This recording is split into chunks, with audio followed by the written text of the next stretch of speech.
Because I'm in my 20s. Yet you are already married. Yes, Until death do you apart. exactly. Do you think it's a good idea to get married young? I'll say young. It is very, very good to marry young. So uncommunicated expectations kill.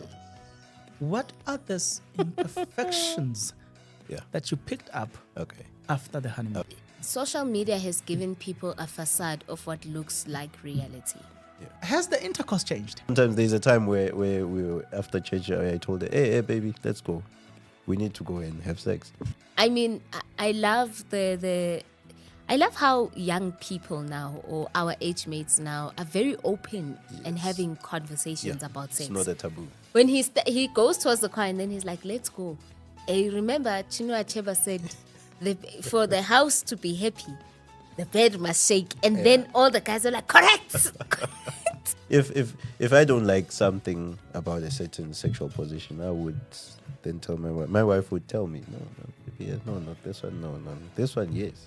The wife was on the verge of divorcing a whole bishop Because who of that. can only last not more than 2 minutes Yeah, you see, Sure. that's the because problem. of the masturbation. The masturbation. time. We need to be careful as people not to be holier than God himself. Yeah. God is the creator of everything. God created sex. God made sex to open up a different realm of spirituality completely. Very. I picked it up by after you do the deed, you smell like the person you were doing the deed with. Yeah. Your paws are rubbing against each other. Your skin is rubbing against each other. So now, imagine you bonding on such a deep level with someone that is not even supposed to be your husband. Yeah. They say men are gatekeepers of commitment. Yeah. Women are gatekeepers of sex. Yeah. If you do this for me, today I'll give it to you on the roof if you want. We will climb the giza, my brother. It's fine. You see, if you do this for me, I won. Limodima I ekon. wish I could tell every married woman not to feed their husbands a lot of processed foods. There are people whose cars are not performing very well, not because of the driver, but because of the petrol attendant who decided to inject wrong fuel in it or wrong diesel. Thus, the engine is failing. It's not what I am saying, it's what Chips is saying. One of the strongest thing or strongest bond was created through intercourse, not necessarily the intercourse per se, but the conversations that happens after the intercourse about the intercourse. Marriage is not only about sex. Marriage is also about friendship.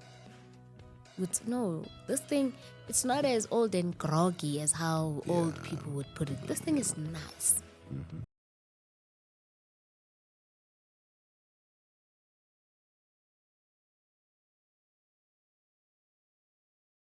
Now, today I have this interesting episode, very interesting guest, very interesting discussion.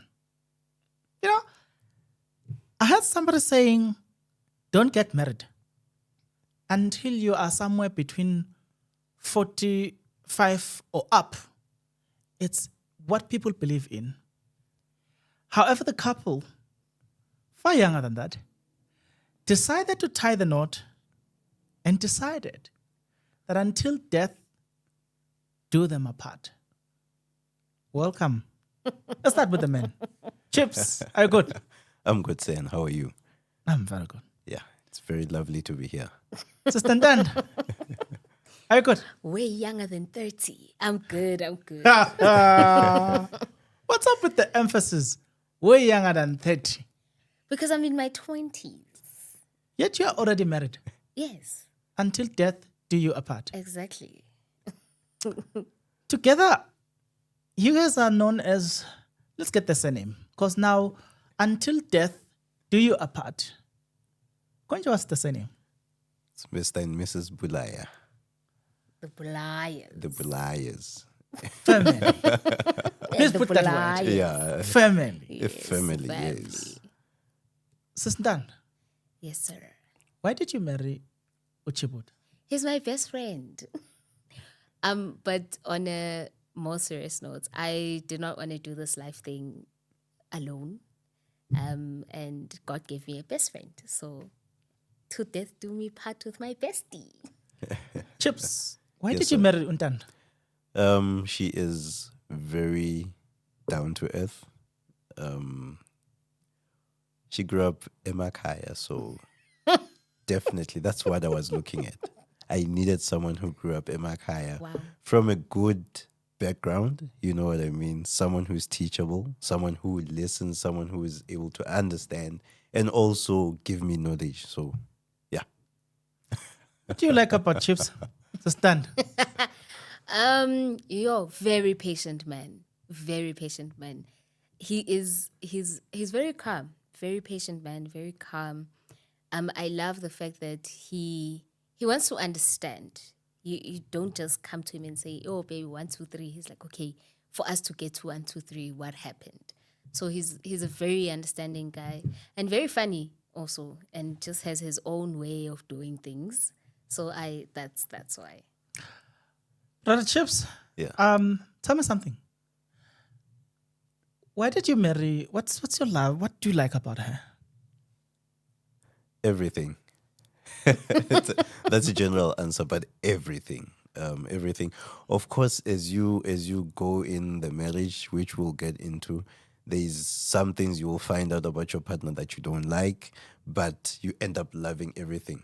Flaws, cons, pros, or everything. You just end up loving everything. So with her it's a lot. She's a good cook. Please, thank you.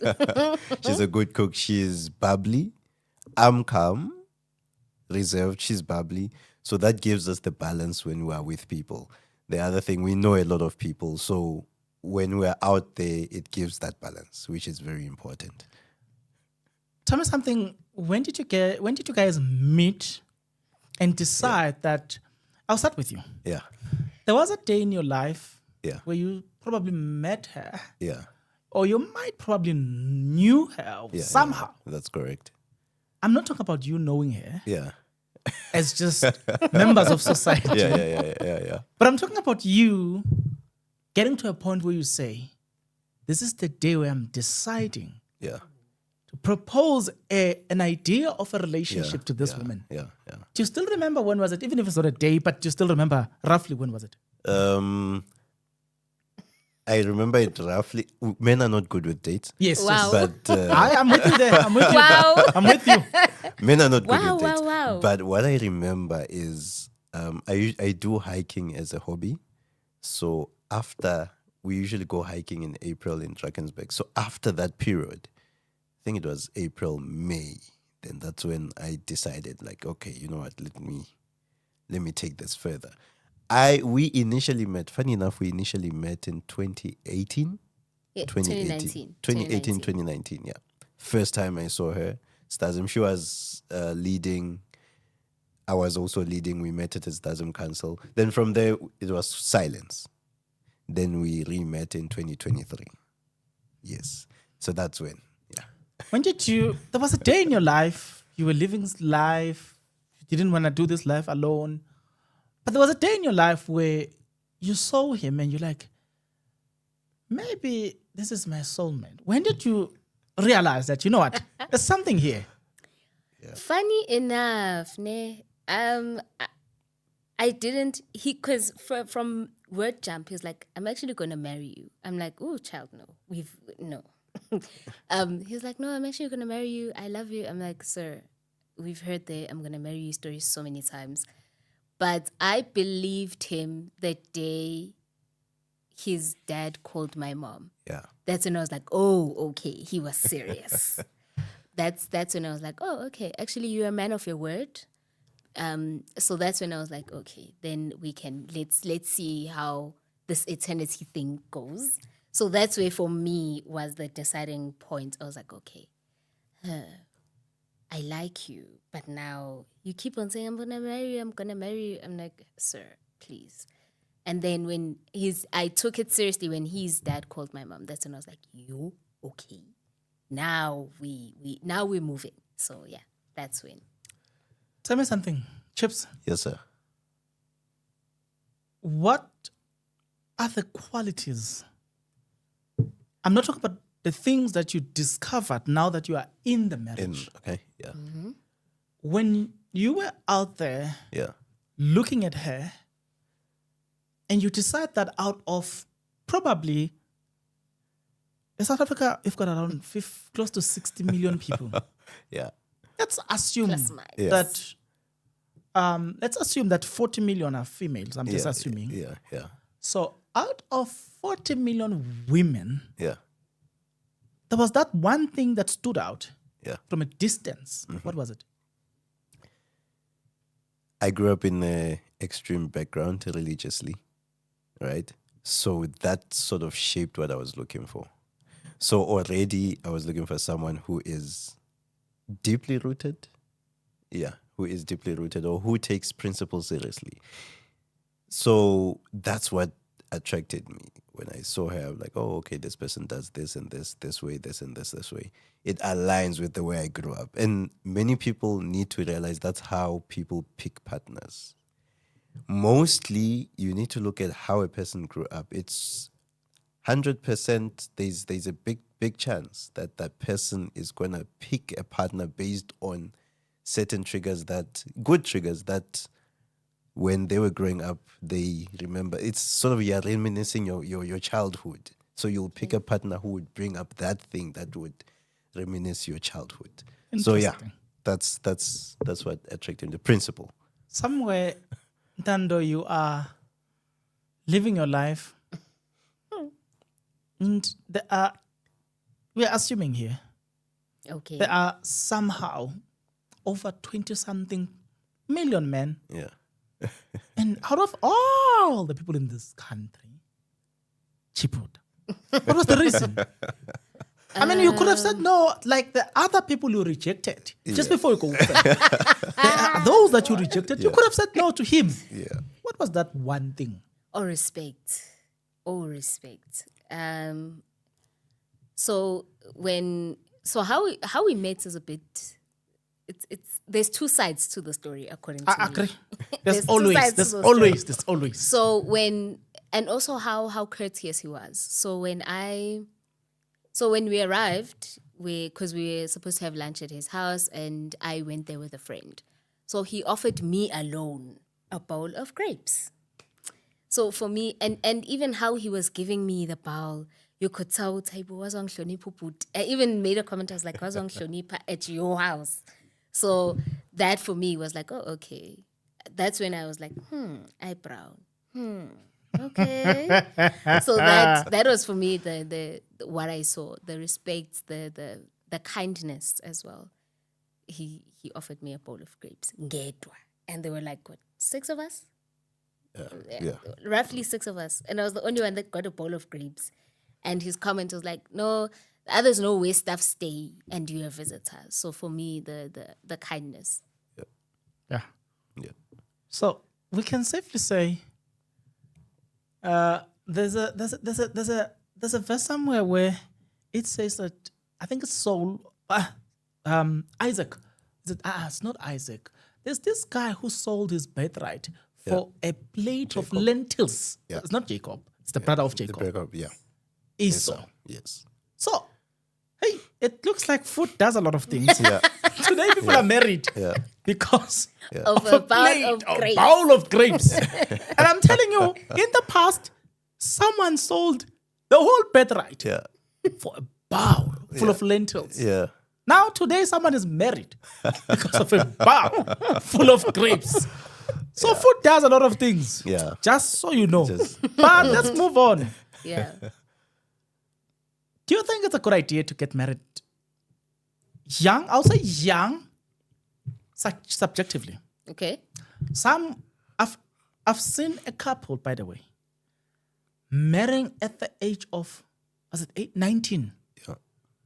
So that's young for others. But here we are speaking about young in the context of, please understand this, going forward. The context is that there are people who believe that you will marry when you are somewhere at 45, 50. So we're speaking of young from that context. Okay. How has the thing of marriage. And mind you, in this context, how has it been? Okay.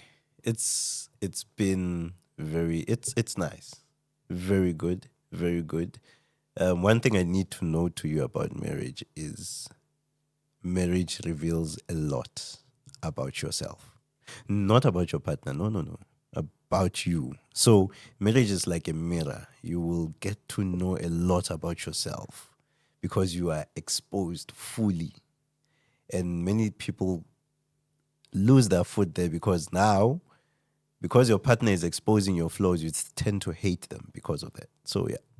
But getting to the point of marrying young, it is very, very good to marry young. In fact, whenever we speak, we always say we wish we got married earlier than we did.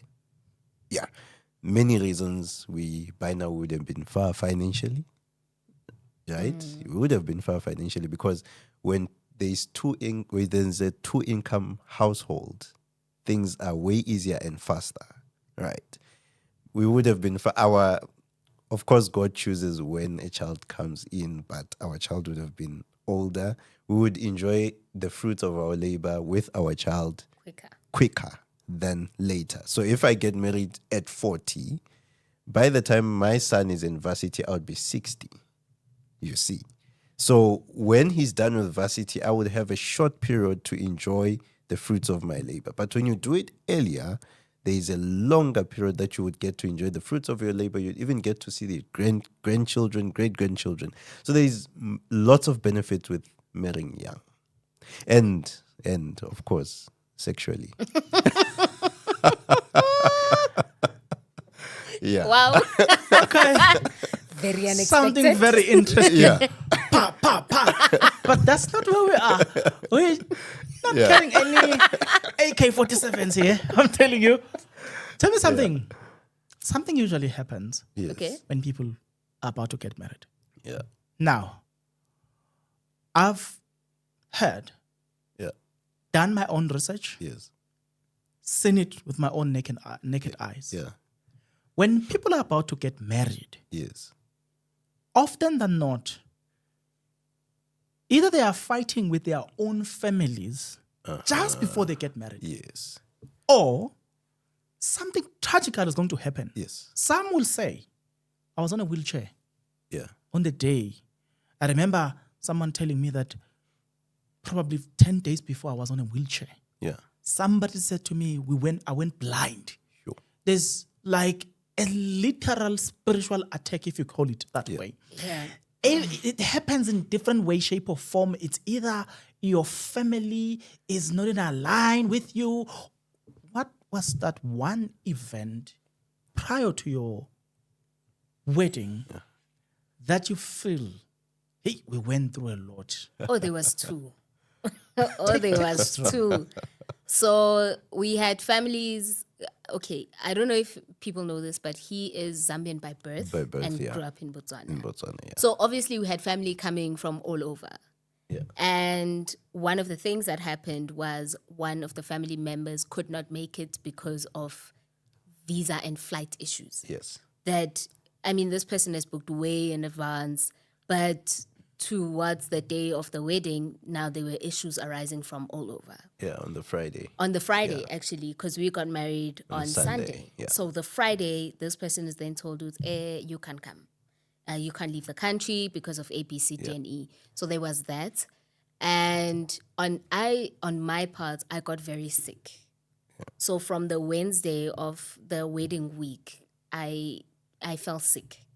So I had this flu where it was so bad that when my mom took me to the doctor was like, we are going to admit you. But my mom was like, no, we can't do this. And the doctor just gave us a bunch of antibiotics and I went home.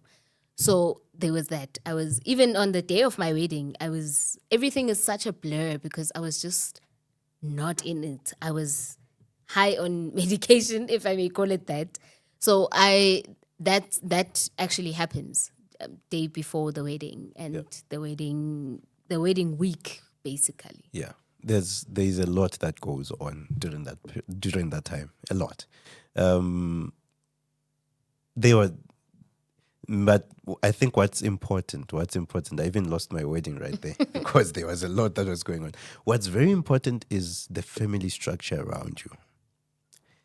Many people like to alienate themselves from their families before they get married because they think their families are against the marriage or whatever reason can be. With us, both sides, they were very supportive. Oh, yeah. Financially, everything. Everything. They were there.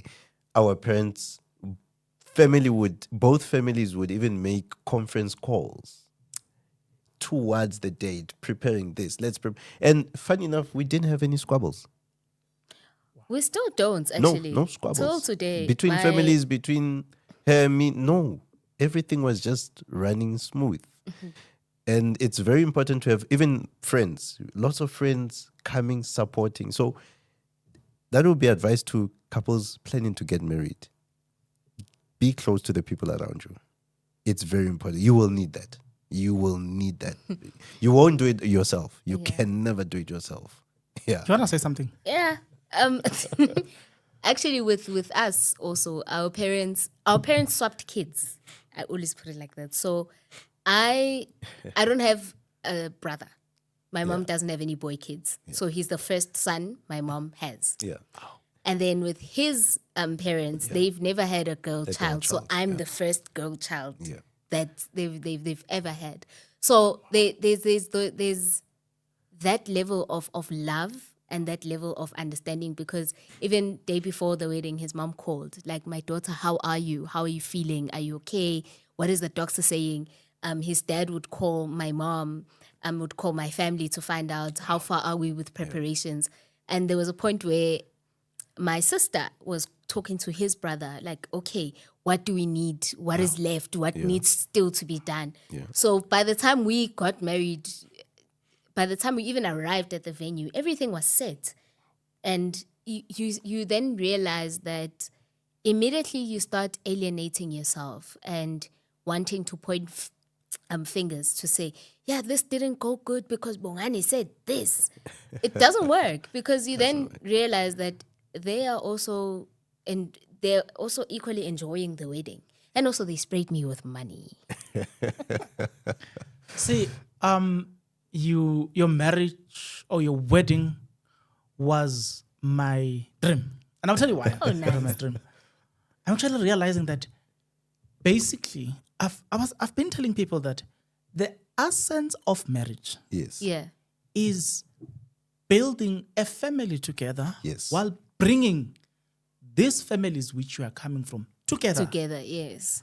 And I've always said it would be an ideal if prior to my wedding, two families are having a nice conversation. Yes. Yeah. And I've always said to people, I don't think that we understand what amalobolo are. Yeah. Oh. Yeah. We have commercialized that thing. Yeah. But according to me, which speaks to what you guys have said, according to me, that thing is not supposed to be about commercial value.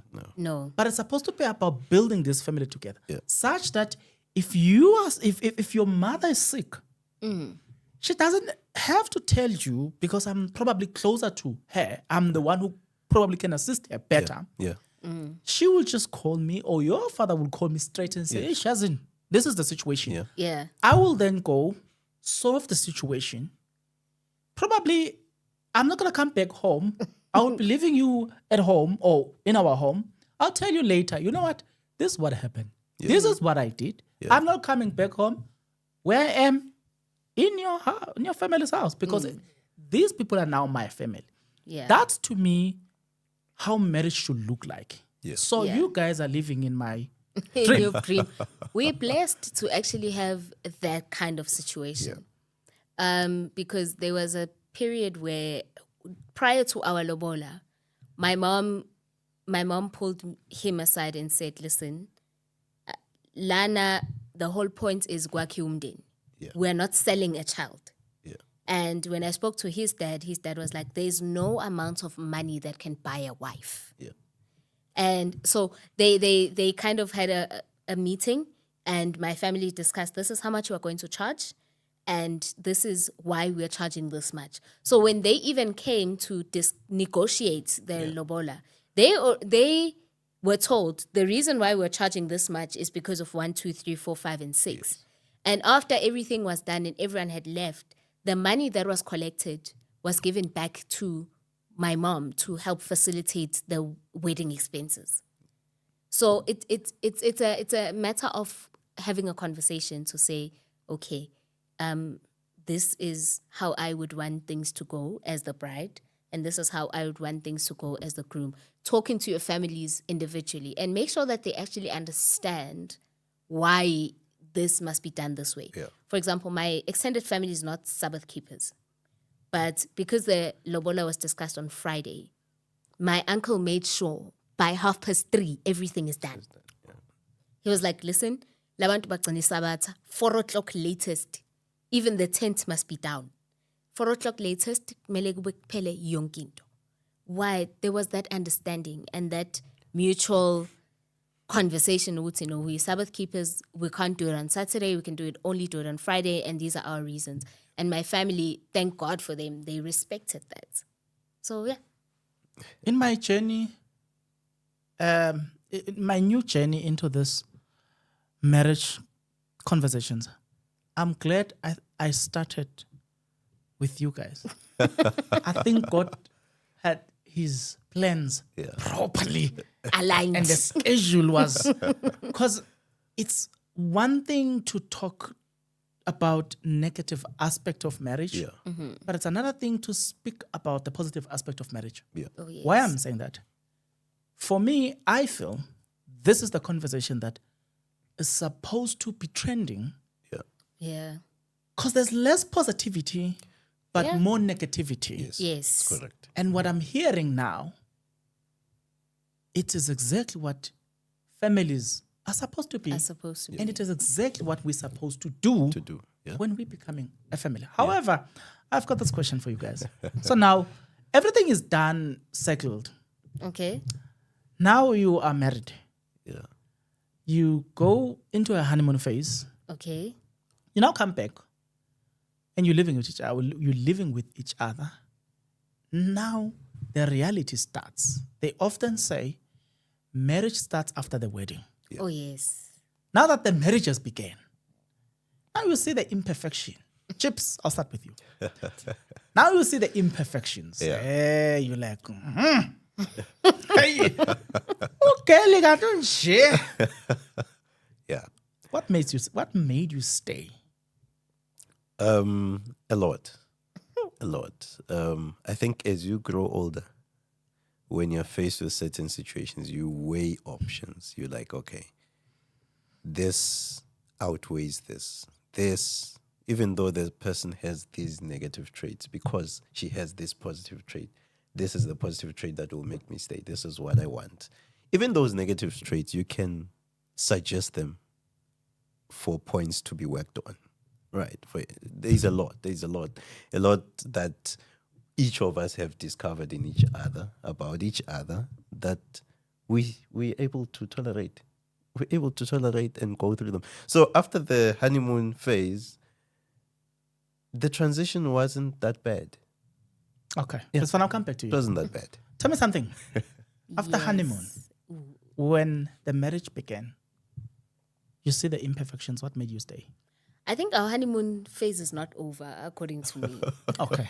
Yeah. According to me. Because, like he said, you weigh the scale. Should I? And if I go out there, what is in the dating pool? Because apparently the dating pool is full of pee. What is in the dating pool? And also, you look at the bigger picture. Yeah. Always look at the bigger picture. Yeah. Okay, fine. This person, for an example, when you take off your shoes, you leave them by the door. Yeah. Those are things that you can bear with. Yeah. What is the bigger picture? What are you and this person working towards? Yes. That when you realize, okay, it's not worth me leaving that because of this. So let's fix this so that we can get to that. So for me, I feel like our honeymoon phase is, if it's a phase, our honeymoon phase is not over. Because we still, and also with us, our marriage is a little bit different because we didn't date for long. Yeah, we did. So we didn't date for long. So it is only now after marriage where we are actually starting to date. Yeah. And we're actually now starting to realize, that, oh, okay, so you like this more than that. Yeah. Because I felt like we don't live together. We're not married. There is no way that I can get to know you as much as we can, or as much as I would love to get to know you. I can only properly, or you can only properly get to know someone when you sleep next to them, you wake up next to them, you live, you breathe the same air as them. That's when you actually get to properly know a person. Because I can say I don't like ABC, but then when I'm in the marriage with you, I then realize that, okay, A is not that bad. Okay, B I can tolerate. C, but C, I can't stomach it for this long. So it always changes. So you when you're in the marriage, you go through the changes with that person. Yeah. And you discover how they evolve and how they do things differently compared to what they had said prior. So yeah. Chips. Yes, sir. I'm not asking for the confidential stuff here. Because I'm not trying to have a controversial. Yeah. But what is this one or two imperfections? 'Cause I need somebody sitting at home. Okay. Yeah. To look at their marriage. Yes. Or to those who might watch this episode with the hope of getting married. Yeah. Okay. I want them to have something tangible. Okay. What are these imperfections that you picked up after the honeymoon? After the honeymoon. Baby, should I say it? Yeah. Yeah. Okay. No, that's the obvious one. She acknowledged it. So when we started, she was a bit uneasy about it. When I put it towards her, it is her love for Instagram. My wife and Instagram. Goodness me. Yeah, Instagram and TikTok. So I would be sitting there like, baby, are you aware that you are addicted? I think she was not aware. Oh yeah, I was. She was not aware. And as I kept saying it, she then noticed it. Because what I would do, here's what I would do. If I would arrive home and she's on the phone and the TV is playing, I would sit next to her, put the phone down, and just look at her. Right? I would just look at her. Then she would notice, then she would put the phone away. So as that happens frequently, it then helps her to improve. And then we then decided, okay, we'll put screen time on the phone. So when she has exceeded an hour, 2 hours, it would lock her out.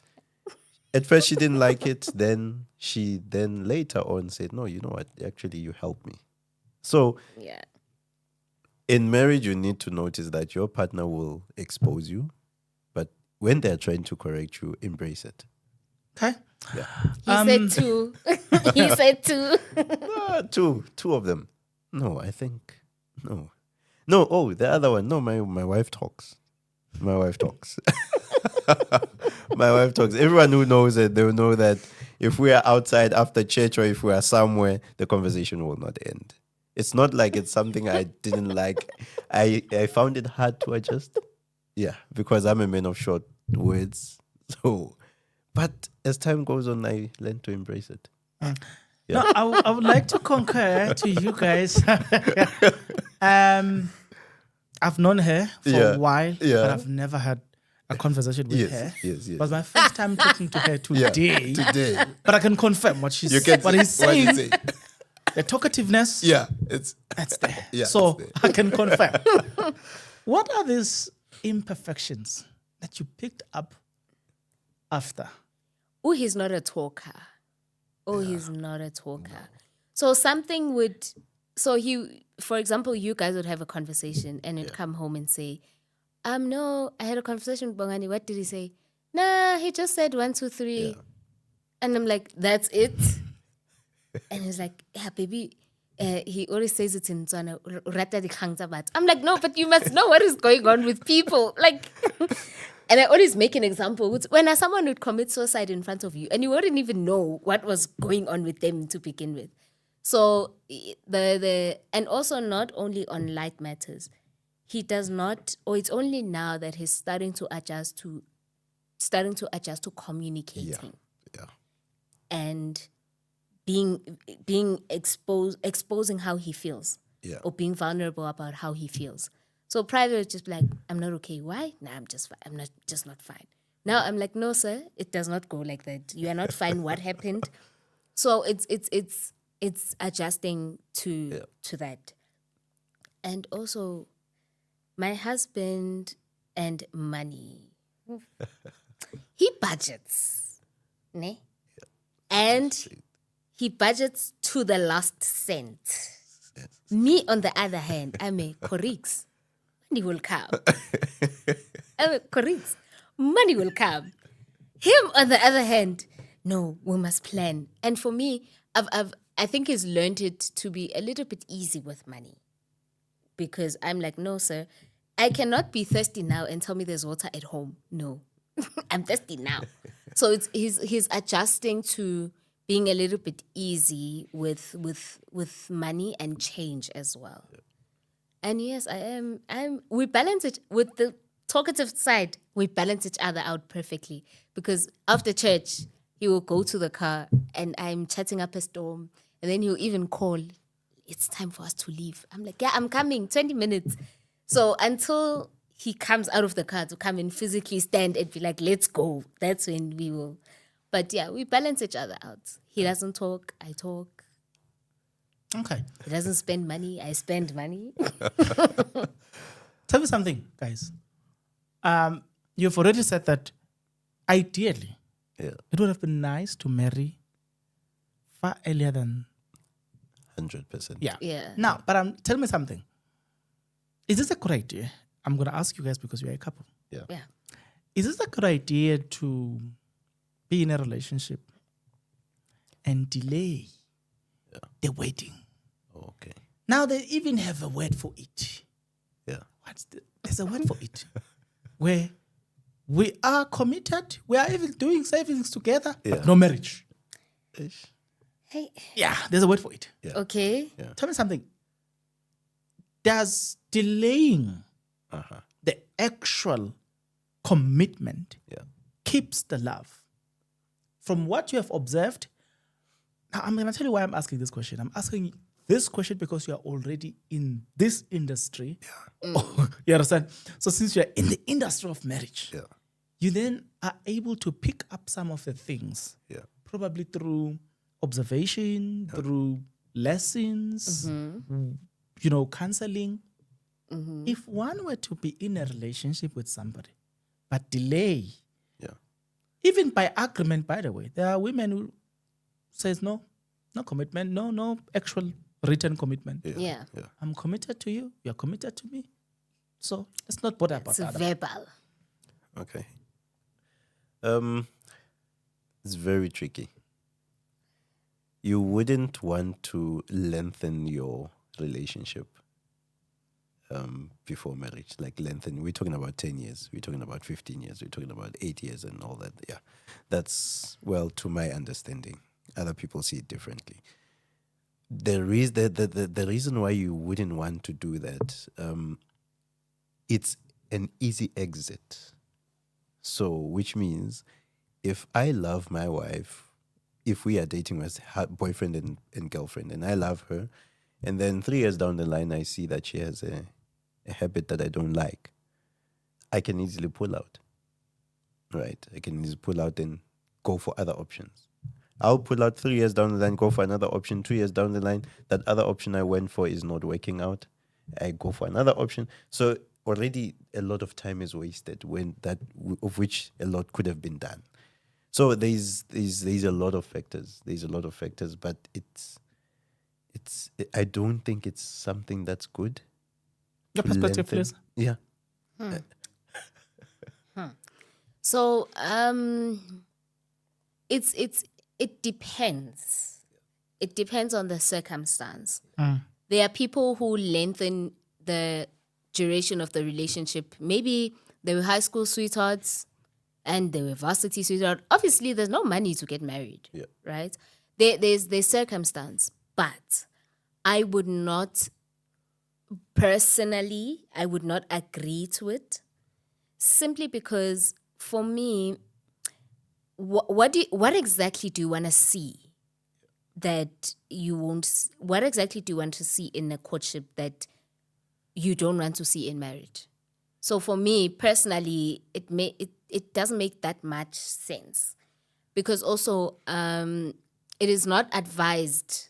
If you read the Spirits of Prophecy, it's not advised to lengthen the duration of a courtship. That's correct. Because you then allow, one, principles to be bended. Yes. Two, the devil has a way of coming in and saying, yeah, but he's not good enough. And look for better. And that better, you might find, you can never get it all in a person. That person is not God. That person is not Christ. Christ can give you everything. Yeah. A person can only give you so much. So I would not advise the lengthening of a courtship at all. Yeah. Okay. So, that's quite interesting. Because the next question is, how short is short? If I see someone now, and I'm going to tell you why I'm asking this question. Let me qualify my question. Yeah. Okay. Is it Dr. What? Musam Tomben? Yeah. Married in a short space of time. Yeah. People are complaining. Yeah. Saying it's too short. And they're still together. Well, yeah, they're still together. Yeah. And this concept of too short, you will also see when a husband die and the wife move on. Most of the time, the wife. I'm not going to talk about the husband. If the wife move on, probably within a year of the passing of the husband, or after a year, others consider it too short. Too short. Yeah.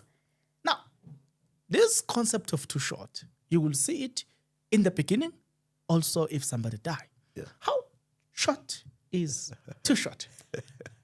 We need to be careful. We need to be careful because you can't be in a dating phase for too long, but you cannot be hasty. Yeah. Because this is an eternity thing, right? It's an eternity thing. And there are things where you might find that, okay, had I maybe prolonged it for maybe a year, for just about a year, had I prolonged it to a year, maybe I would have seen that this person has a red flag, is toxic, is abusive, or whatever the case may be. So you need to be careful. You cannot be too hasty and you cannot take too long. So for me, a good time to get to know a person and date and get engaged, okay, maybe not engaged, it's 2 years. 2 years, yeah. 2 years. That's for reasonable. For me, 2 years is a reasonable amount. Yeah. It is reasonable, even though we did it shorter than that. It is very reasonable. For me, I think one thing you need to know, Bongani, is that a man knows. Oh. Very important. A man knows. If a man meets a woman he loves today, he can marry her next week if he wants to. Circumstance can delay, but if he wants to, he can. Yeah. So I got lucky. I think after I met her, circumstances allowed. And then I engaged her 6 months after. 7 months. 7 months after dating. And then 7 months after engagement, 3 months later, we paid lobola. Yeah. You guys were married somewhere in 10 months, you were already married. Yeah. In 10 months, yeah. Now, quite interesting. What are the boundaries that you guys was trying to set, either against family members, friends, that was either successful or unsuccessful? Oh, You want to go first? Yeah, I think that's a tricky one. We don't fully relate to that. I will tell you why. Our families and friends respect us so much. Yeah, my friends respect us so much. My family respects us so much. Her family respects us so much. Her friends respects us so much, such that we did not need to set boundaries. It automatically came. I think that also falls with the circle of friends you have. So my friends would not be mad at me if I say I won't show up for a FIFA night or whatever. No, they would understand because they respected us from start. So we never had any boundary challenges. Funny enough. Or did we? No, we didn't, actually. We didn't. One of his very close friends, every time there's maybe like an event that he wants to go, or there's an event. Yeah. And then he'd say, yeah, you can't expect Chips to come. Chips is a married man. Yeah, see. We never had to set boundaries, actually. People set boundaries for us. Yes. That's what happened. People set boundaries for us. And one of my best friends would say, hey, friend, now I can't call you because you see, now you're a married woman. Yeah. Can't call anyhow. So also it goes with what I always say, if you respect your partner behind his back, people will respect him for you. Yes. Because I have so much respect for him. I guess that's why people then respect him, because I respect him so much when he's not in my presence or around me. So that's why. So we've never had to set like boundaries that, oh no, can't do this, can't do that. We've never had to do that. Okay. Clearly, you guys have a community of people whose morals are worth commending. That's what I'm seeing. Yeah. You need to count yourselves. Count yourself blessed. Yeah. Because seemingly, some of the problems that affect other people really have not affected you guys. Yeah. And for that, I think you really need to thank God for that. Yeah, no, we do. So what are, maybe if I may ask this question this way. Okay. So you guys are married. How long did it take for you guys to have a child in marriage? And I'll tell you what. Yeah. Y'all are the way she's laughing. I'm now thinking I shouldn't tell you this story. There is a story of somebody that broke the record according to others. Yeah. Okay. Made it suspicious. Yeah. I'll tell you what was suspicious. But how long did you have your child after marriage? I need that sound. You know that sound where the person drinks tea. I need that sound. I need that sound. Very, very interesting. Very interesting. We're laughing because we know what happened. Talk to us. No, it was, I think we had our engagement, we had our lobola in a period of 4 months. Between engagement on lobola. Between engagement and lobola, there was a period of 4 months. The moment I engaged, funny enough, our families treated us as married. Both sides. It's quite rare. I remember when we went to visit, when I took her home, my parents gave us a room to sleep. They treated us as married. In fact, in their eyes, we were married. Yeah. We were married. So the family already treated us as married. Well, we were married anyways. So, wow. So we found out about Menzi in January? In Feb. Yeah. Our lobola was in January. Yes. Yeah. Yeah. Now, this family, they should be a disciplinary hearing. They set them up. There's something. Yeah, they set them up. And we're not happy with the with the setting up of other people. Because it resulted in a human being being born. You see. Otherwise, had you guys decided that 2 rooms must be prepared. One for her, the other one for him. We will not be speaking this conversation today. It is because of you. Wow. And I'm saying you because I know you're gonna be watching this video, and you know who you are. And we thank God for them. We thank God for them. They did us well.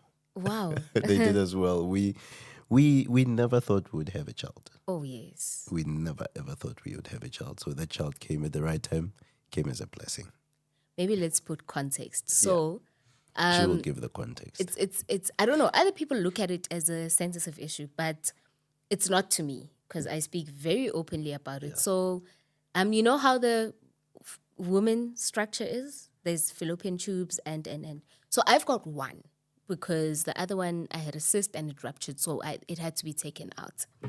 So when I underwent that process, this is now before I met my husband. And when we met, that's one of the first things I told him, like, sir, I don't think marrying me is a good choice because I'm a risky business. Yeah. I might not be able to give you a child because this is the situation. And this is what had happened to me prior to us even meeting. So I don't think that I'm in a position to give you a child. So when we met and he was like, okay, look, we live in a modern day world. Now there's a lot of options. So fertility is not one thing that I'm personally stressing about, and I don't think you should too. So when I found out that I'm pregnant with my son, I was like, no, check properly. I told the doctor, I'm like, there's no way, check properly. And he was like, no, you're this far along, and you are pregnant. I'm like, no. So I was in denial for a long time. I just did not believe that. What do you mean? So I feel, or rather, I'd like to say my son is a miracle child because even falling pregnant is a by luck and chance thing if you've got fertility issues or fertility problems. So he came at the right time, and we're probably not going to have another one.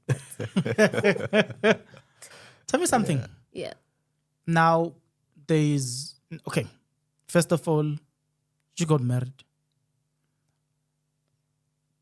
There was absolutely no period where you got to bond without having the child.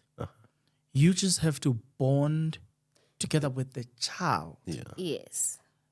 Do you guys have a me time? They call it me time. I'll start with you. Do you, in this setup, have a me time?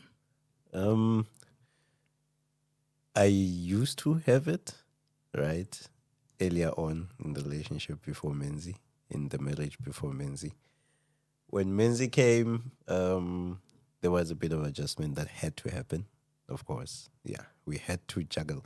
But one thing that really helped us the most, we were there for each other, both of us. So finding the me time, if she would be taking care of Menzi, I would then escape to find the me time. If I would be with Menzi, and I've realized Menzi enjoys his time with me a lot. So if I'm with him, she would have all the time. So me time is there. It's there. We just had to adjust, but we then found our feet, and we're enjoying that me time. Are you saying me time as a couple? Or me time just as individuals? You was right. Defining it correctly. Yeah. Oh, okay. Like he said, but we also have a lot of me time as a couple, just away from the kids, because we like traveling. We travel quite a lot. So we while exploring each other's hobbies as well, because this year he decided to take me hiking and I lost a toenail. Yeah.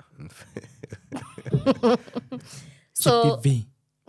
I lost a toenail. But that was our us time. Yeah. Because we were far away in the mountains, and we do whatever that we do, we try as much as we can to enjoy our time with each other, whether it be driving from work or we leave Menzi with his grandmothers, because we've got a lot of support as well around us.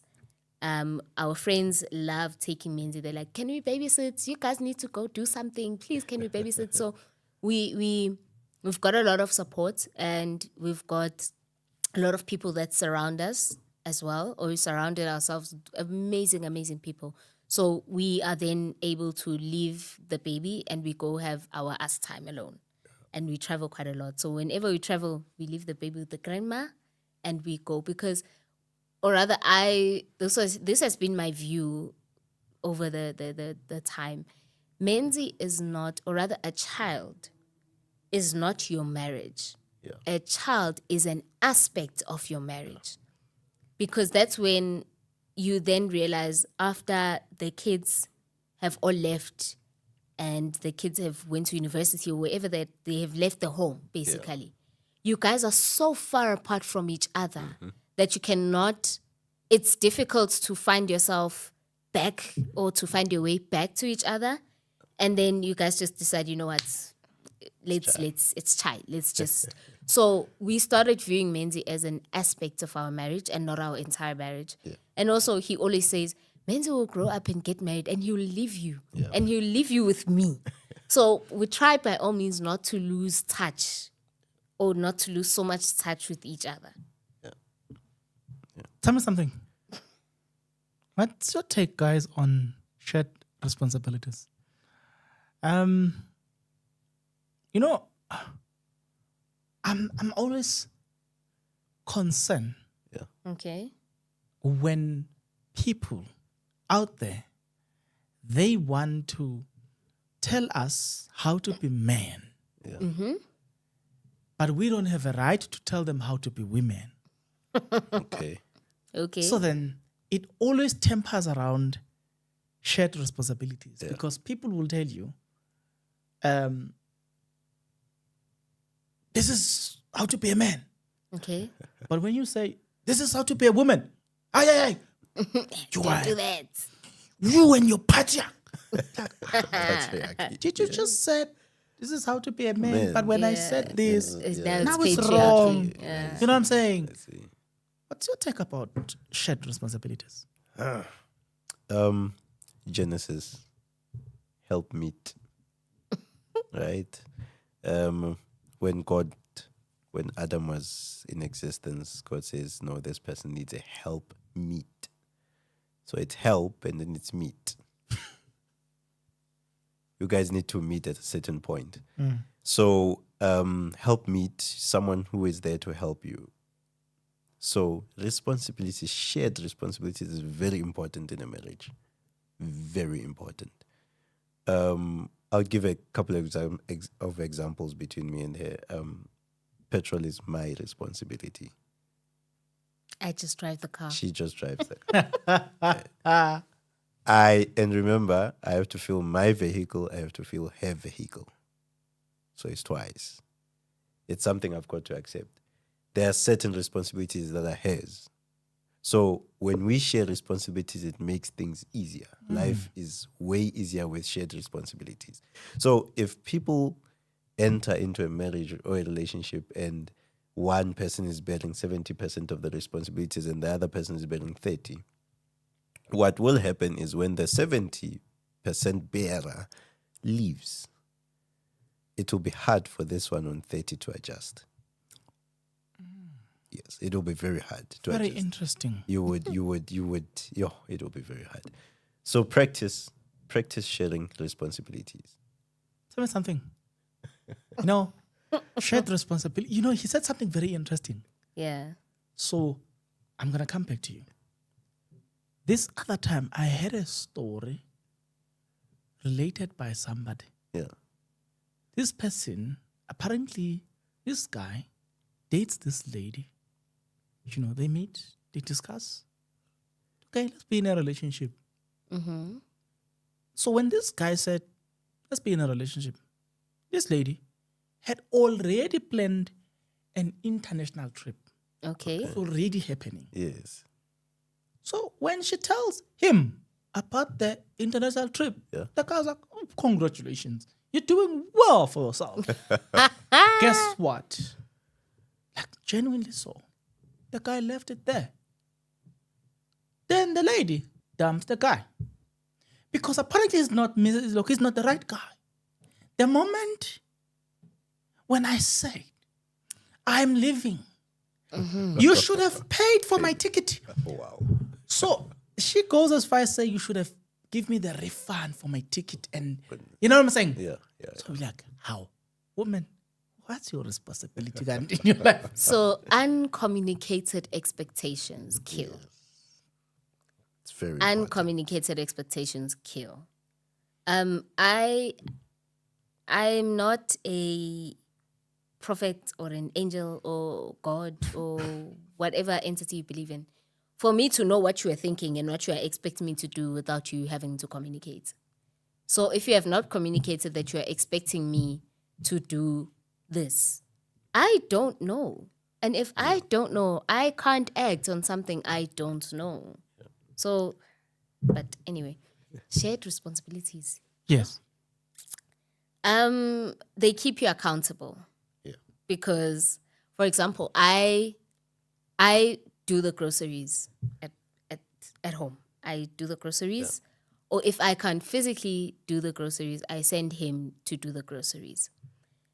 It keeps me accountable. And it's also a way of him also understanding that, okay, it's not that now because he's doing this, I can't do that. Or because he's doing this, I can't do that. So we find a way and we have synergy that, okay, this month, sir, petrol, I always say I'm gonna fuel the car twice. So you must be strategic on how this twice will work.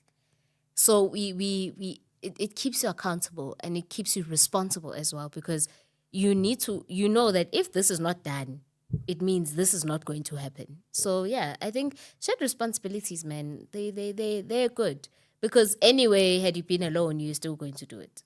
But now God has given you someone to help you do it so that it eases the burden and the pressure off you. So yeah, that's how I look at it. You said something again that is very interesting.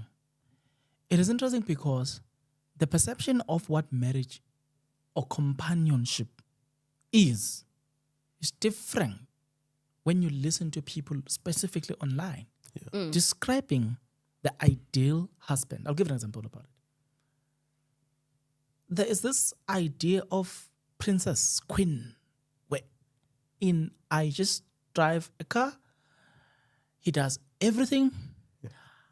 My responsibility is to be, and it's even glorified, stay home mom.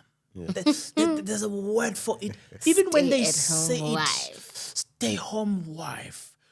There's a way in which they say it. And, you kind of feel like it's an achievement when he does everything. But what I'm learning from this conversation is that in life,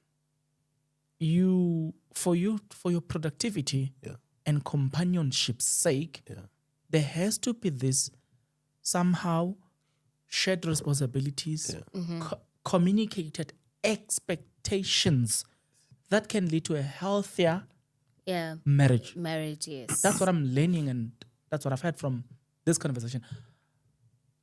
Do you guys notice the danger of social media? Very. Yeah. Very, very dangerous. Me as the Instagram person have experienced it. Because now what started to, it's just that I caught on it very early before it even manifested. Yeah. I started comparing him to what other husbands are doing for their wives. Yeah. And I started then feeling, okay, sir, like, when are you... Man up. Like, please, come on, man. Like, get with the program, sir. Get with the program. But then I turned a blind eye with the other things that he's already doing that I chose not to appreciate because they don't look as aesthetically pleasing as what I'm seeing online. So then that's when I started saying, okay, comparison is a thief of joy. Because I'm not, and then I started feeling like maybe this marriage thing, it's not going as how I expected it to be. Or it's not as how am I going to put this, as wow and a bed of roses as I had expected it to be.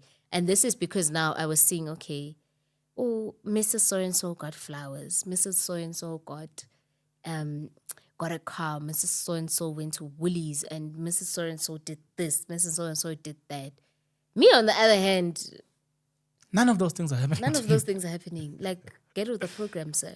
So it's social media has an influence to make or break, depending on what type of content you are consuming. So it does kill. Sure. You know, yeah, I'm actually realizing quite a lot of things. You know, in the space that we are operating in, so we've been noticing a group of people who are getting sponsors left, right, and center. And we've been asking, how is it that these people are getting sponsors left, right, and center, right? Like, yeah. where And the then sponsors? somebody said this other time, hey, when this person speaks, I was like, wow. This person says, I don't have a sponsors because I don't have to sleep with people. Yeah. You? And this person says, we know that so-and-so went to this hotel at this time to sleep with that married man who works in this company. This company that turns out to sponsor her. Yeah.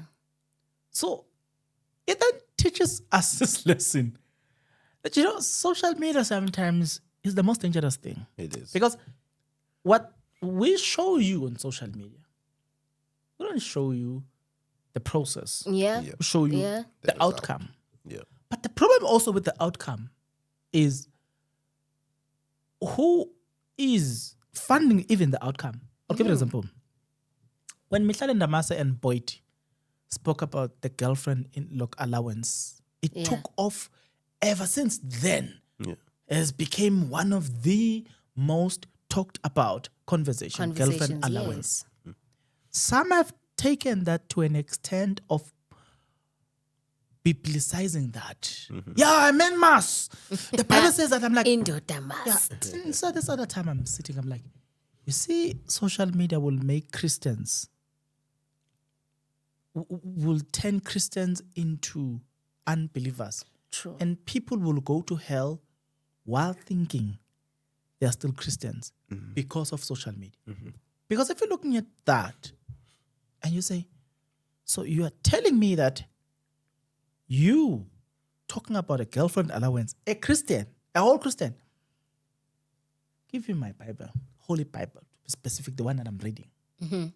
There's no girlfriend allowance there. You are not a conversation there. Only a wife can tell me about those things. Yes. Not even an allowance with the wife. We talk partnership, companionship. Not allowance. I'm surprised. I'll give you now. I'm surprised that Christians that are supposed to be the custodians of this principle or this institution called marriage, now they want to get into it and dictate what this institution should be about and make it as if that's a command from God only because of social media. Mina, guys, I don't have a problem with any individuals. Zoto Aband, for instance, I don't have a problem with Zoto Aband. And the reason I don't have a problem with Zoto Aband is one, she's honest with her With her way hustle. of making exactly. She's honest with her hustle. The reason I have problems, multiple problems with Sayen Bush is because this other time she was interviewed, she was asked, are you selling? She says no. But then she sleeps with men and expect men to pay her after, but she still doesn't want to call it what it is. That's my problem. Yeah. Zoto Abantu is most likely to go to heaven. I'm not saying she is. Most likely. Most likely because she's honest with herself. Chances are God is dealing with her, working on her because she's an honest sinner before God. Yeah. Okay. So, speaking of wife allowance, in the book Adventist Home, in the book Adventist Home, it talks about husbands giving their wives money to manage her finances on her own. And then it goes on to say that you are doing this not only to please God, but to cultivate the spirit of stewardship in her.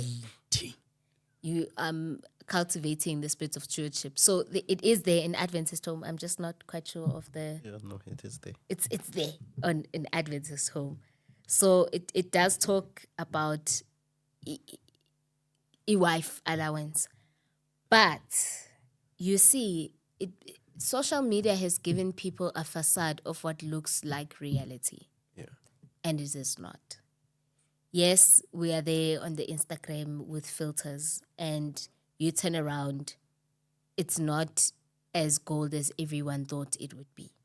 So we should be very, very careful, especially with the content that you consume, because what you see and what you hear could go directly to your heart and change your heart posture forever.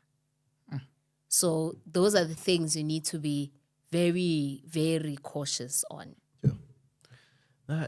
I don't see any problem with wife allowance, as you had put it. There is absolutely no problem. I think the only problem comes when the wife allowance is not being used to advance the interest of the family. Then there is a problem. Yeah. So the principle behind it is good. The usage of it is what matters. Yeah. Very interesting shot, straight to the point. You're right. And I will rather say this in this conversation. Yeah. Guys, there's a problem. Women are setting us up, and I'm going to tell you why. Yeah. If he gives the side chick, God forbid, he has a side chick one day, decides to have a side chick.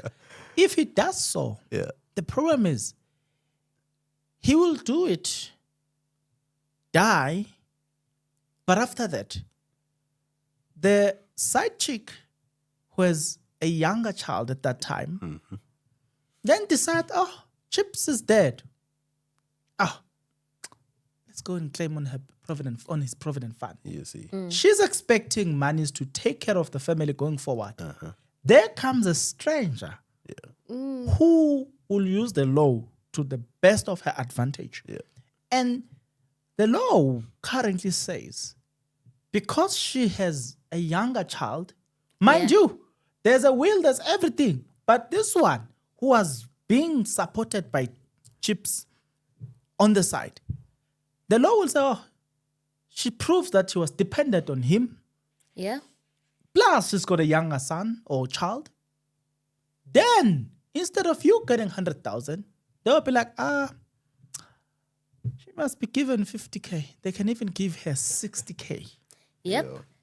That is why we have marriage contracts in place for things like that. Not to dive in too deep, but have a marriage contract in place. And I know a lot of people frown upon that because they're like, but now if you have a marriage contract, it means you are anticipating the end before the marriage even starts. But a marriage contract, not only does it benefit the marriage once you have died, but also in developing assets. So marriage contracts it protects you against all of these things. And have it watertight. That's when you will not have surprises. Quite interesting. Tell me something, guys. So now you're married. There's a child. You're driving. He's putting petrol. Yours is to sit behind the wheels and do the right thing. Yes. But you guys are working. Yeah. Come home together. And life is nice, eh? Agree or disagree? Life is nice. Agreed. Since you agree, here comes the question. Has the intercourse changed? I hope the cameras are not looking at our facial expressions. Has the intercourse changed? Has the intercourse changed? You want to say it this way? Yeah. How is sex life? Funny enough, when it comes to sex, it ages like wine. Wow. Fine Wow. And I know that we don't have less than 18s here watching this. As age is like wine. One of the reasons I would say so is, let's say if I met her as one night stand, I sleep with her one night and then I'm done. I wouldn't really experience her fullness. I cannot judge her fullness in one night. So, contrary to popular belief, as you spend more time with a person, you tend to learn what they like, you tend to learn what they dislike. Then your focus is more streamlined.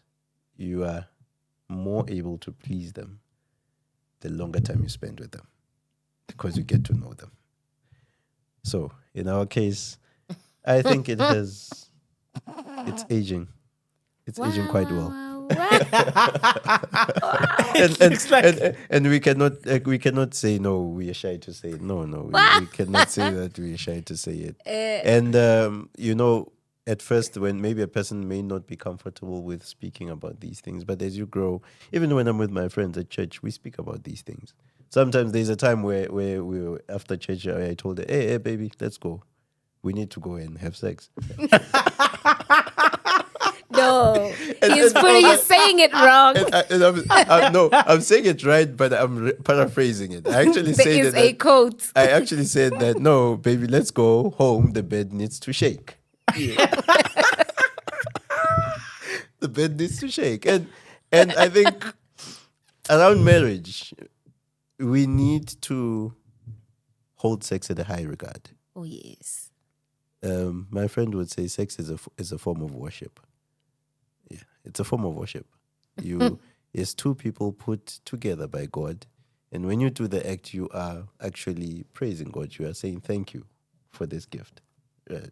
So you need to hold it at high regard. You need to find ways of perfecting it in the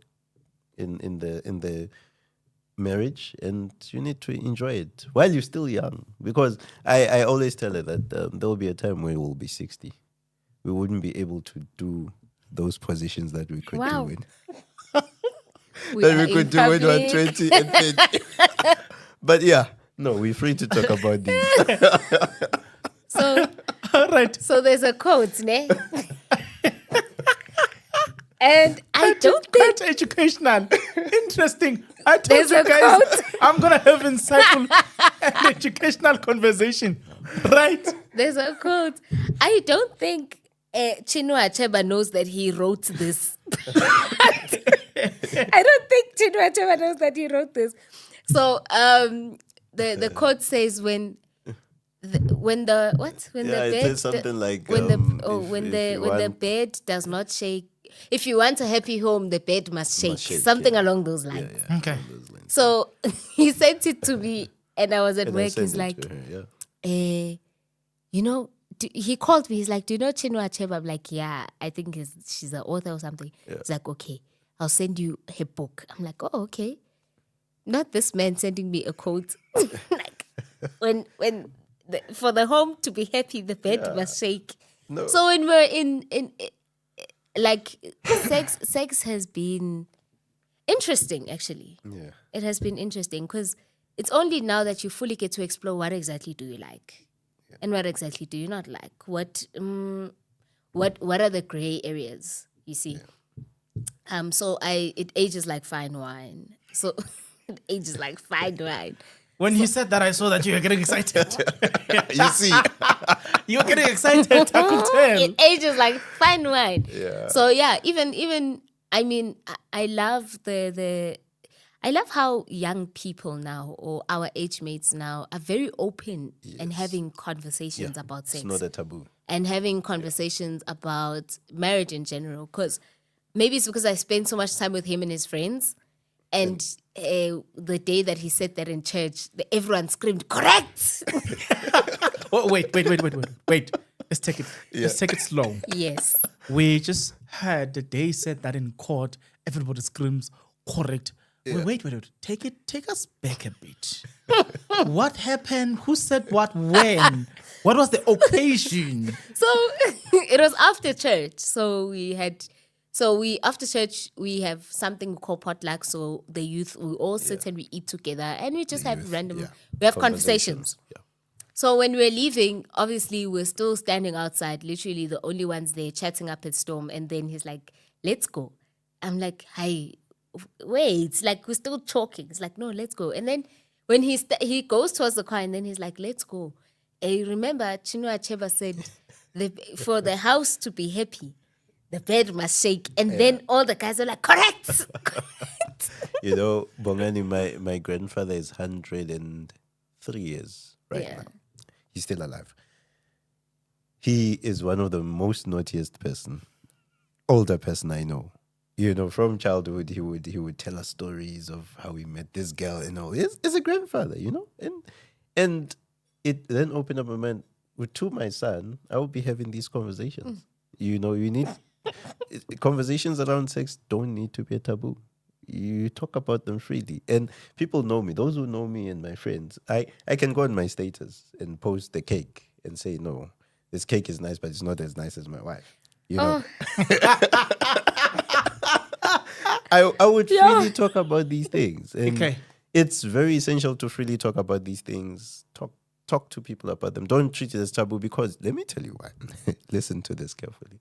If you marry a woman who you think is principled, I'm even doing this, principled, and then when you guys get married, you start having your sexual acts.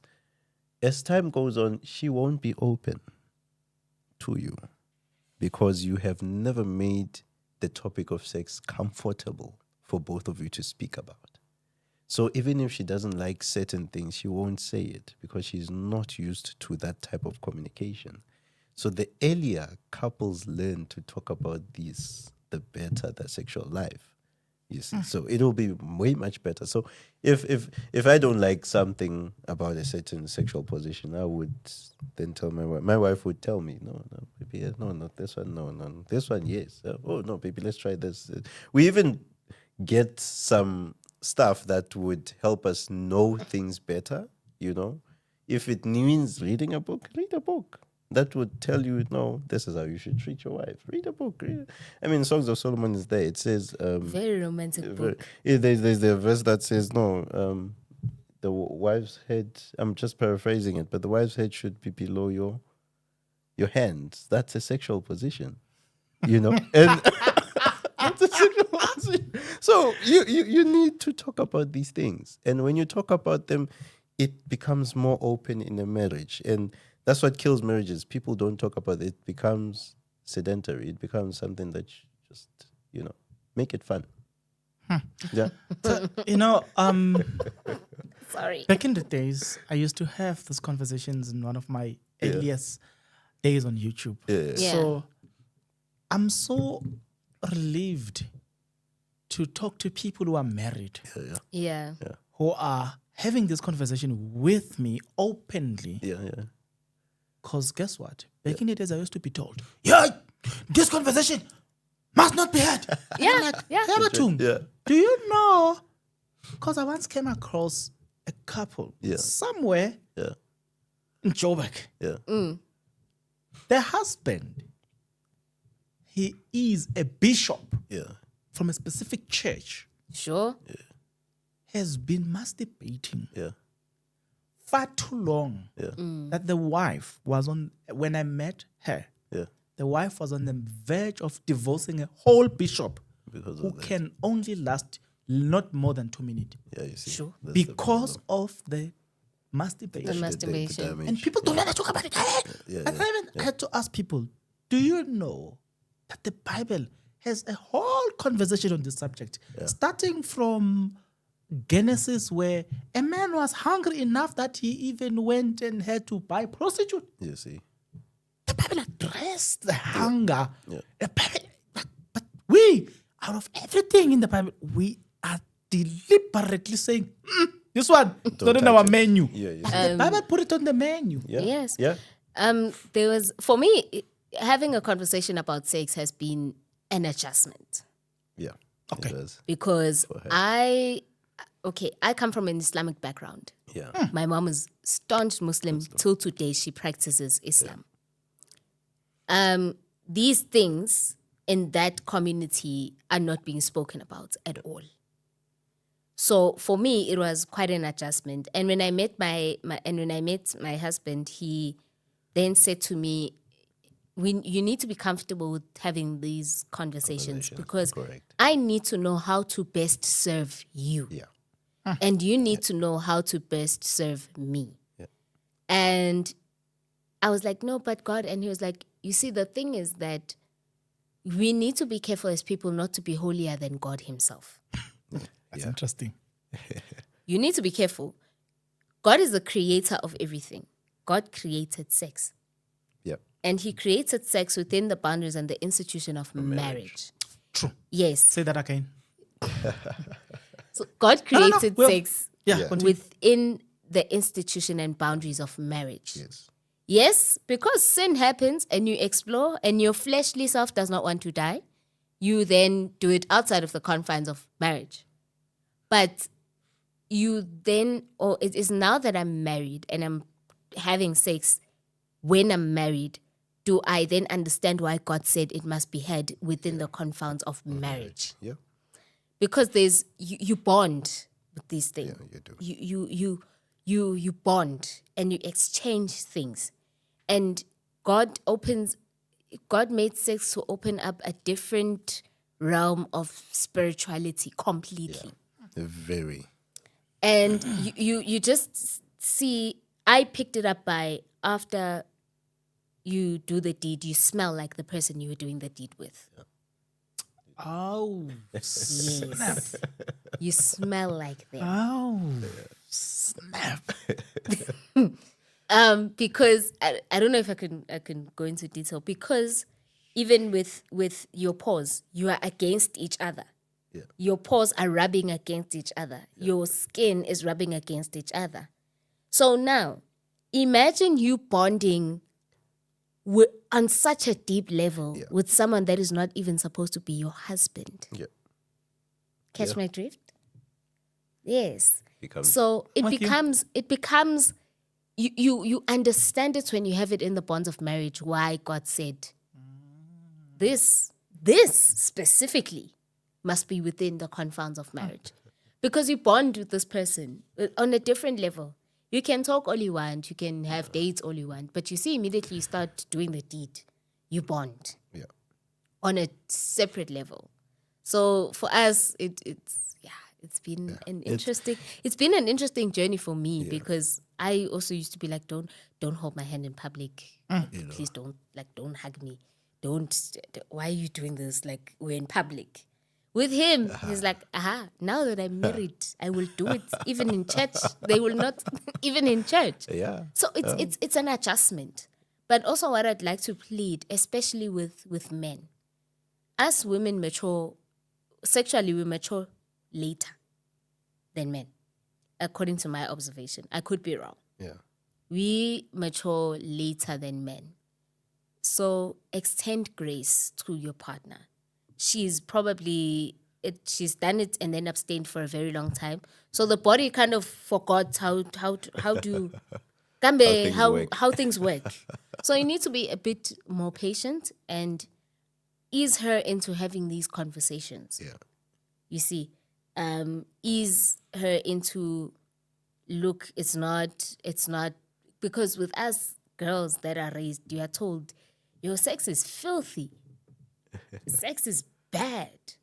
Now, how are you undoing 11 plus years worth of programming in 1 year? Yeah. You can't. The adjustment, Bongani, is going to be very tough. It's going to be very tough because you need to embrace it. You need to embrace it in whatever way, in whatever form, just embrace it. Just say, okay, I'm going to enjoy this with my partner. We're going to do it this way, that way. Embrace it. That's it. What I've observed is that it is true when she said that you very good in summing up things. Now, let me ask you a question. Okay. This is specifically for you. I'm coming to you. Yeah. If she was bad Yeah.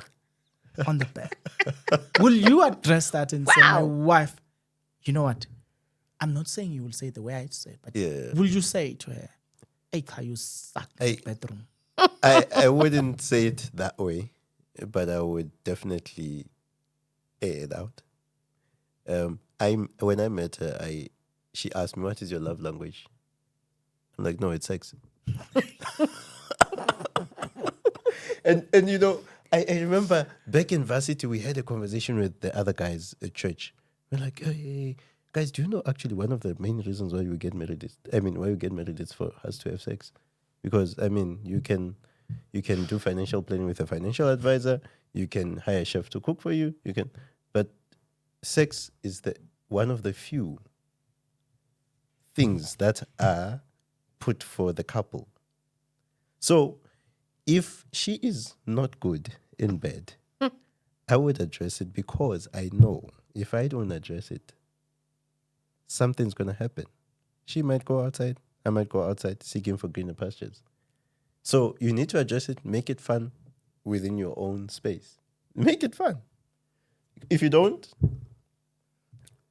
if he was bad in the bedroom, will you sit him down and say, listen, my man, you know what? yeah. You suck in the bedroom. Well, Yeah. don't say it the way I say it. Yes. But I'm saying, like Ellen White will write Yeah. in the book called, I forgot the book.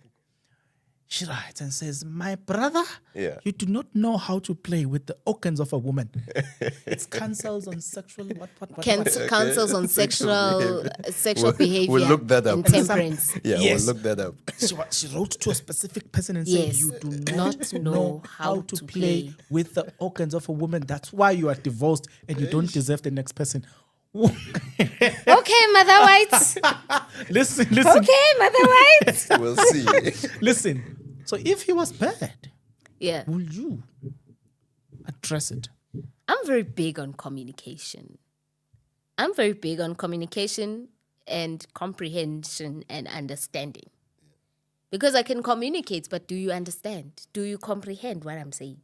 So, me being me, I probably would not keep quiet. I'd be like, I'm afraid to get, we need to do something.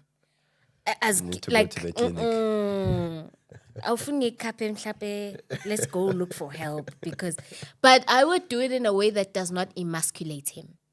Yeah. Because sometimes when sex is sensitive, Very.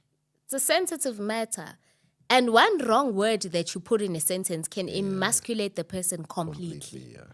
So you also need to be careful on how do we phrase things. And how do the tone that we use? Because you don't want to emasculate someone and then they're like, yo, I'm never doing this with you again because 1, 2, 3, 1, 2, 3. Yeah. So I'd do it in a way that you still feel like a man and you still feel validated and you still feel loved. And you still feel like I'm not addressing you or attacking you, but I'm attacking the issue. Yeah. Tell me something. They say men are gatekeepers of commitment. Yeah. Women are gatekeepers of sex. Yeah. Tell me something. Right now, looking at the trajectory of your marriage, Yeah. do you think or do you foresee a situation where for you to get him to do something, you will then have to gatekeep sex in order for him to do something, then give it to him as a reward of obedience? Oh, no. I use sex to get what I want. Because I know if I say, I'll sort you out later. We have you code. Will not say no. We have a code name.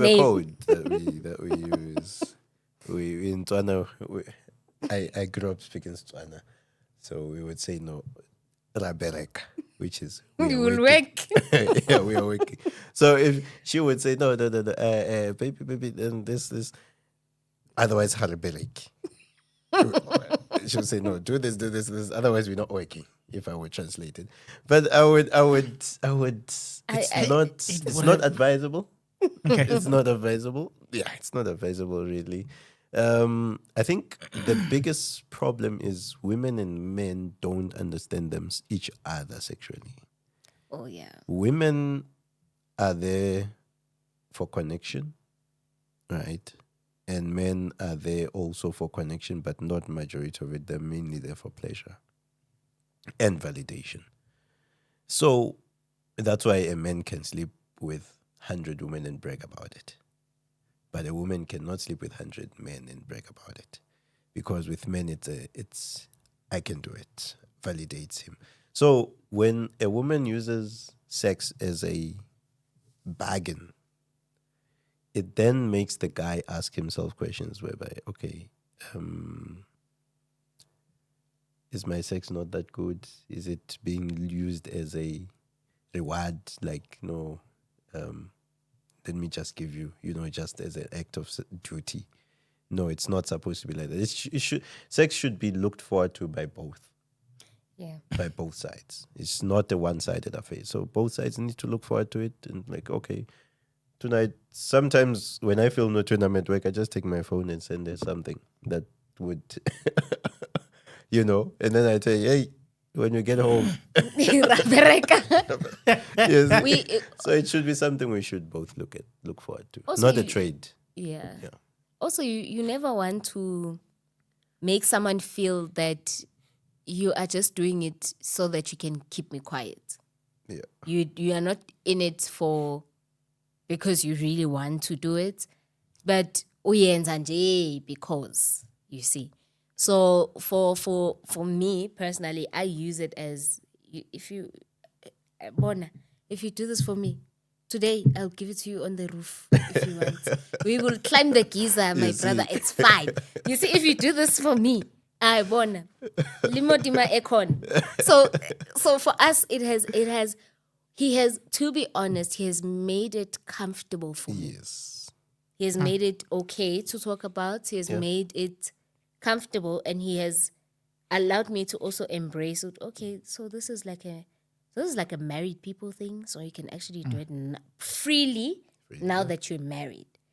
Because previously it'd be like, even when you're married, like, don't touch me. And one of the challenges that I faced was when we went home and we had to sleep in one bed. I'd be like, move towards the end. It's like I said, you are indoctrinated not to like this thing for so many years. Because why? Parents also, they are preserving your purity as a woman. And they're doing well by doing that. They're preserving your purity as a woman. So they need to taint the one thing that can take away from you your purity. Yeah. So do you see, it's years of making this thing look bad. And then now you're married. Now the ball game can't automatically change. It's a process. Gradually. Yeah. So yeah, I use it as a and Bongani, one thing I always tell her that I wish I could tell every married woman not to feed their husbands a lot of processed foods. Wow. If you don't get it, forget about it. Yeah. Give that man if you don't get it, forget about it. Give him the morojo, give him the vegetables, give him the, all those cassava, give him all those things. Don't make him dwell so much on pizzas. In other words, when there's lack of performance by my vehicle, it is because of the fuel. One... I'm not going to say much from the if you don't get it, forget about it. If you don't get it, forget about it. There are people whose cars are not performing very well, not because of the driver, but because of the petrol attendant who decided to inject wrong fuel in it or wrong diesel. Thus, the engine is failing. That's not what I am saying. It's what Chips is saying. The man, not me. Yeah. Okay. Quite interesting. My last question. Yes, sir. I was back in the days, way before I became a Christian. Okay. I was in a relationship with this woman. Mm-hmm. I will say I loved her. Mm-hmm. Mm-hmm. She loved me, but if I were to put it in a scale, I loved her 100%. She loved me 40%. Okay. Because I later found out that she was dating her baby daddy. Behind my back, the baby daddy that almost got me killed. The baby daddy that almost killed me. Okay. It happens. I did not know that the baby daddy wasn't even in the picture. Yeah. I discovered that she's been cheating for a very long time. Yeah. But that's beside the point. This then boils down to communication. I actually saw something with this woman.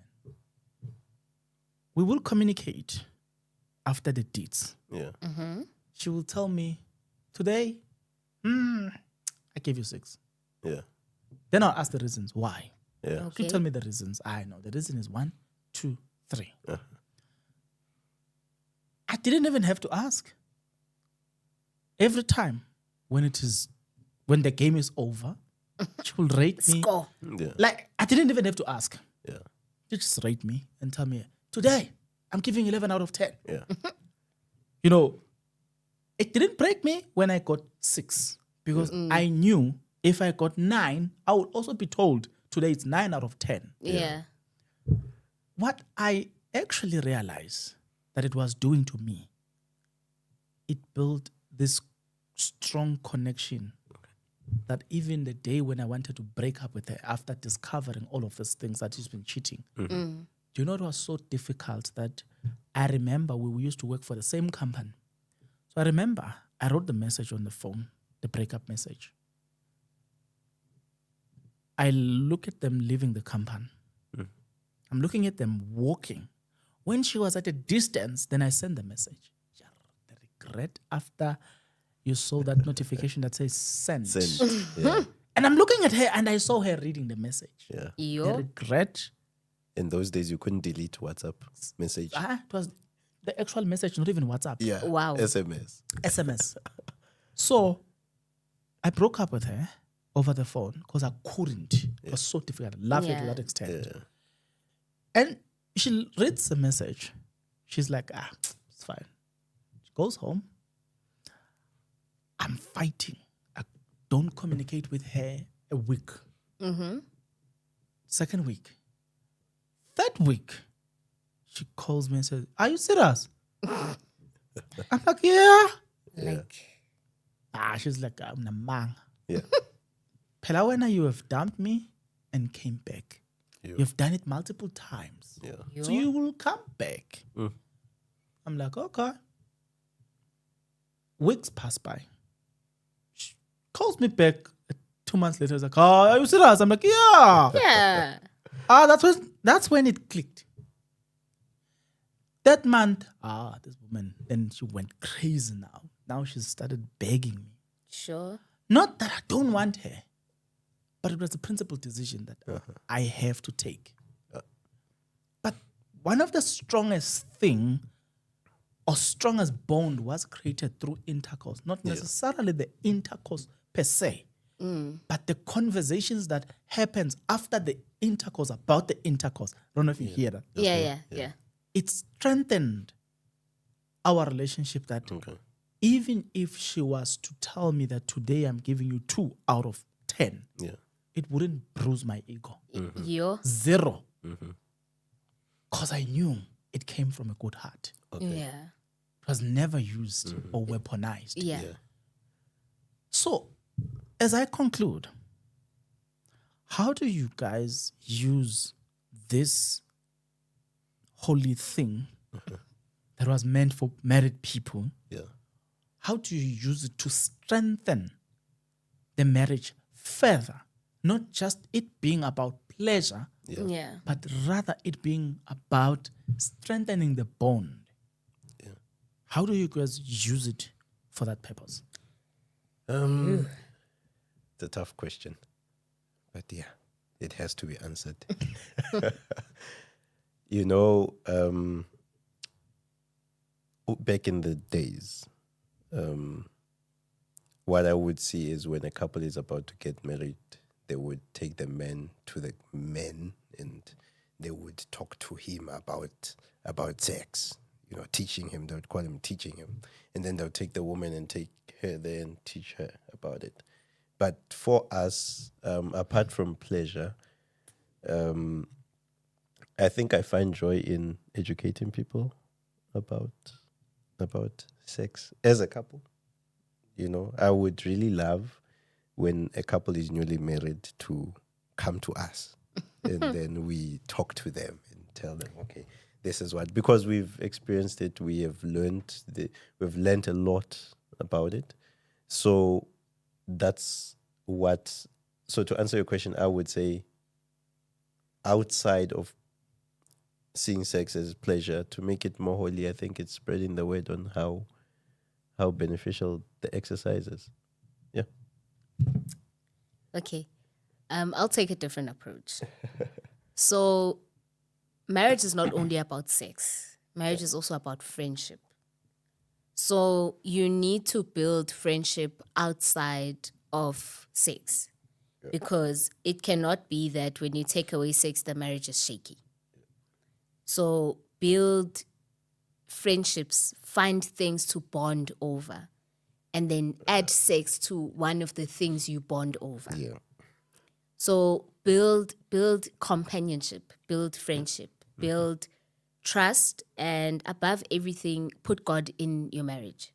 So it's actually one of the things that we've been praying about, that it's nice talking to couples. It's and we enjoy it so much. Yeah. It's nice talking to couples and sharing our experience, sharing what we've been through, and sharing the aspect of sex, because there's a lot of things that we feel that they haven't been talked about or they haven't been covered, and how to navigate different things, right?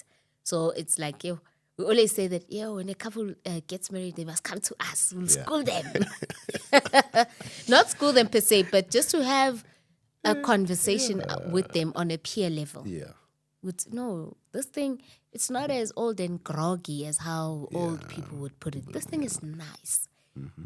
You need to find things in your marriage that you enjoy, apart from sex, that you just enjoy. But you can also use sex to bond and to further your marriage. So you even within sex, find things to bond and to talk about afterwards. Like, for example, it's just that in our situation, it goes slightly different. When we're done with the game, he wants to sleep. I want to talk. Yeah. And I'll be like, wake up. Why are you sleeping? It's like, okay, baby, 2 minutes and then I'll be up. Yeah. So it's also the level of understanding and the level of communicating about it and with it. And I guess that's about it. Okay. No, it has been a great pleasure to open this lesson, the school. I've always wanted to have educational and insightful conversations. Yes. True. And it looks like 2025 was kind enough. God was kind enough before the end of the year. Yeah. Say, the journey you've been praying about has eventually, I will eventually get you into it and kickstart the journey. I'm learning quite a lot. One of the things and themes in your marriage is obviously intercourse. Is one of the things that in this marriage, it's not a taboo to talk about. Yeah. As young as you are, it's not a taboo to talk about that. It's actually the way I'm hearing you speaking about it. It's actually one of the topics in the menu, not necessarily a topic in the closet but it's rather one of the exciting topics in the menu. Yeah. That's the most encouraging thing that I've got in this discussion. And secondly, the fact that you guys are willing to educate others about this journey or this aspect of marriage. And thirdly, the perspective in which you guys are coming from. You are saying, firstly, marriage is a holy institution that serves a specific purpose by God. Yes. In that marriage, God created the intercourse to be enjoyed by Yeah. us in this institution. That's what I'm hearing. Yes. Yeah. As a result, we are not going to look down on this institution, but rather we have taken it upon our shoulders to educate people about this. That's what those are some of the lessons I have learned from this conversation. And I bet you, it's like I came to learn. And I was schooled. Yeah. No, it happens. Thank you very much for that. We thank you. There We are thank many you. more of the lessons that I will watch. I will learn, because I'm definitely going to watch the episode. As I edit the episode, even after I've published the episode, I'll probably go back and watch And learn. the episode. Yeah. And even after getting married or before I get married, I'll probably come back to this episode and learn. And I'm not buying your faces. I'll probably come back to this episode And learn. and learn. And even after, I'll probably come back and learn. I hope I'm bringing a conversation to you that does not have timeline, rather timeless conversation. That even in 20 years later, you will still find it relevant. Yeah. And I hope you'll enjoy those conversations. Chips, So, this is your camera. yeah. Oh, yes. Hi. Tell them Yes, your sir. last words. What's your take? What do you want to say? Regarding life in general. Anything that you like to say that is in your chest. The bed must Yo, shake. guys, definitely. The people know that's my gospel. Yes. Oh, the bed must Yo, shake. That's must his the bed gospel. must shake, that's my gospel. But apart from that, guys, I think you need to enjoy life. You need to enjoy life. Number one, enjoy life to the fullest. Number two, as you grow old, you tend to realize, you are speaking about legacy, you tend to realize that what matters is legacy. After I crossed 30, I realized that I need to start building a legacy. So it influenced how I think. My son needs to come to this world. I need to build a comfortable place for my son. I need to, all those things. I need to make sure when I die, my son gets rich, all those things. So enjoy life, create a legacy in the process of enjoying life. And most of all, love God and love fellow human beings. That's it. So stand. Your last words. This is your camera. Whoa. Last Tell words. us anything that is in your chest. Oh, last words. To all the married couples, God did not put you together for your mission to fail. God put you together to advance.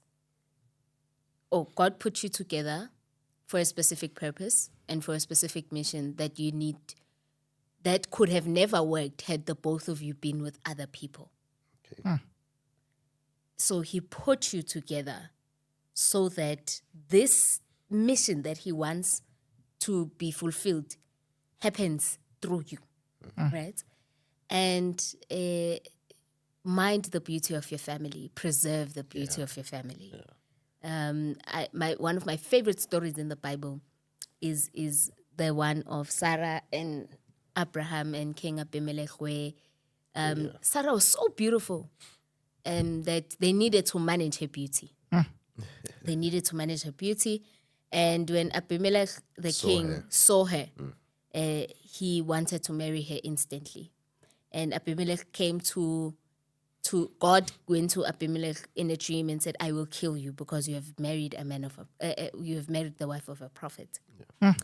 And Abimelech pleads his case, and while he does that, he then says, "But I did not sleep with her." And God responds and said, "It is not that you desired not to sleep with her. I drew strength from you."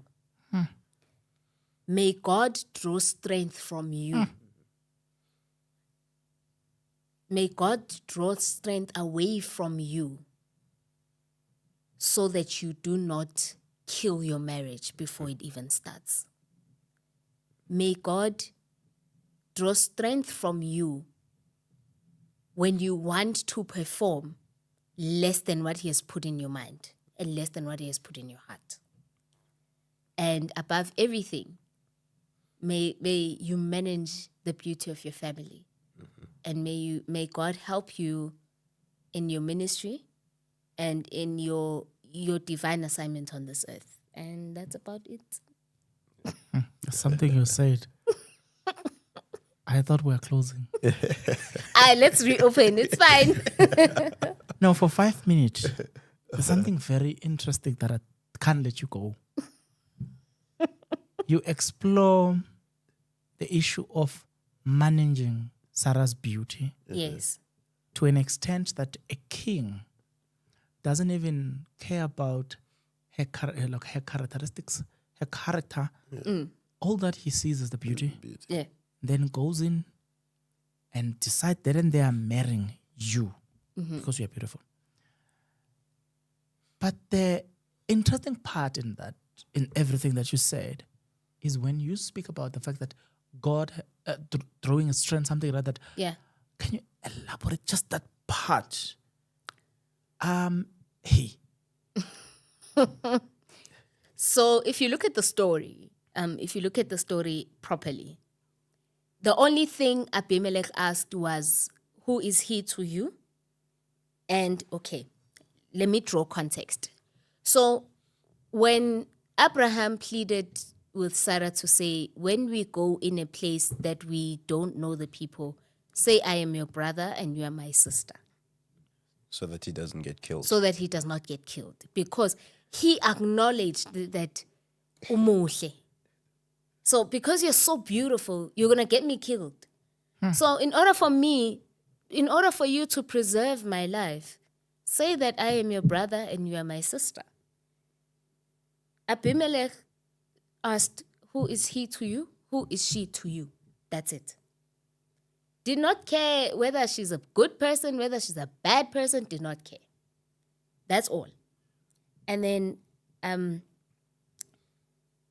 then he then married her because of her beauty. So which part must I elaborate?